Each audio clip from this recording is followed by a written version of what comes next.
Bem, sobre as igrejas e a autoridade dos credos, percebemos que quando ocorreu a reforma no século XVI, cada líder que se autodenominava reformador tinha um histórico na tradição cristã. Embora alguns tenham representado a reforma como uma reação contra a tradição, ela na verdade abraçou a tradição verdadeira e duradoura. Mais uma vez, vemos Williams esclarecendo sobre essa questão. A reforma não foi escritura versus tradição, mas sim a recuperação da antiga tradição contra as distorções dessa tradição, ou aquilo que eventualmente se tornou o conflito de tradição versus tradições.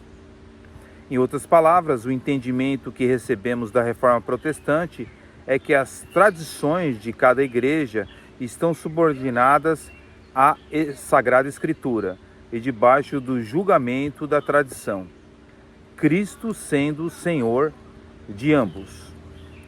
Portanto, os cristãos de hoje devem reconhecer que os protestantes nunca rejeitaram, de forma alguma, os elementos tradicionais da igreja, mas apenas rejeitaram aqueles pedaços que conflitavam com o testemunho bíblico.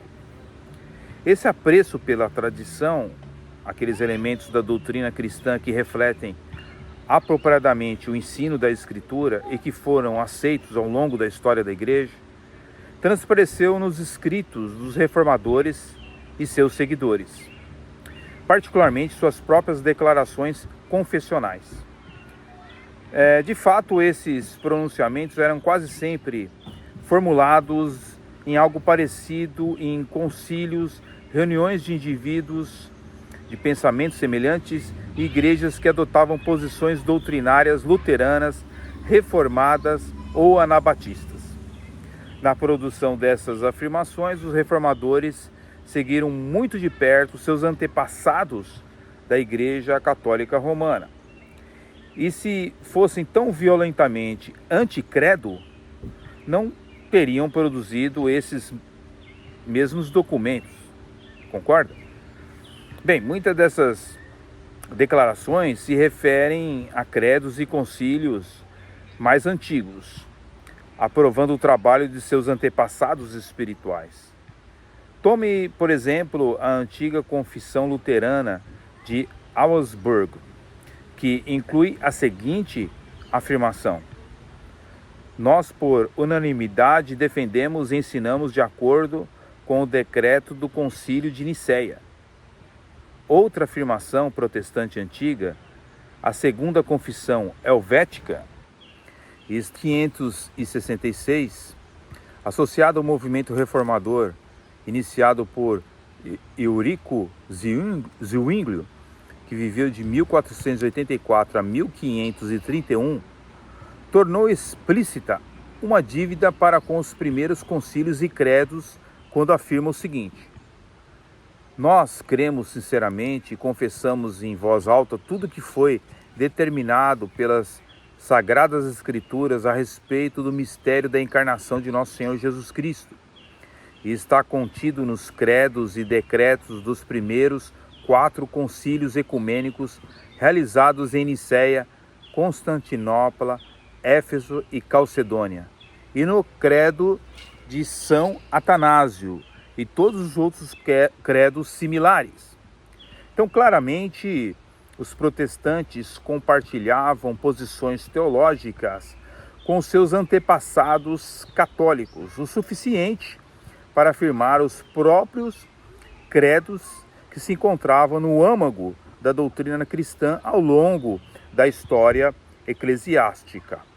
As objeções protestantes não eram em torno do conteúdo dos credos, mas sim em volta de outras tradições de doutrina e prática que tinham se desenvolvido no decorrer da era medieval.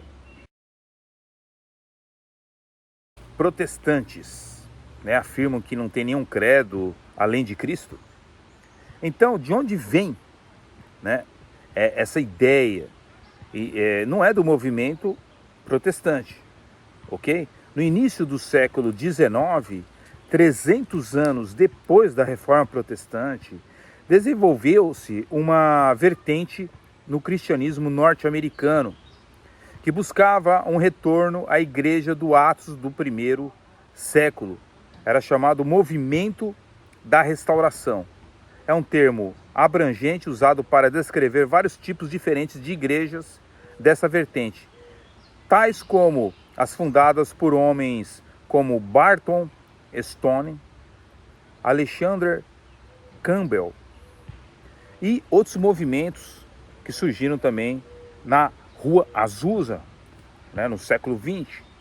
Bem, o uso do termo restauração tem como objetivo distinguir esse movimento norte-americano da Reforma Protestante. Essas igrejas não estavam tentando reformar a Igreja Católica, ou mesmo protestar contra ela, como o nome protestante presume. Quando a Igreja Católica Apostólica Romana diz que os protestantes abandonaram os credos, e abandonaram também os concílios, na verdade, eles estão crendo num mito. E por outro lado, quando nós temos protestantes, e calvinistas, monergistas, que dizem que o seu credo é Jesus Cristo, que não segue nenhum credo, eles estão também abandonando toda a tradição cristã, ok? Não caia no engodo desses mitos, ok?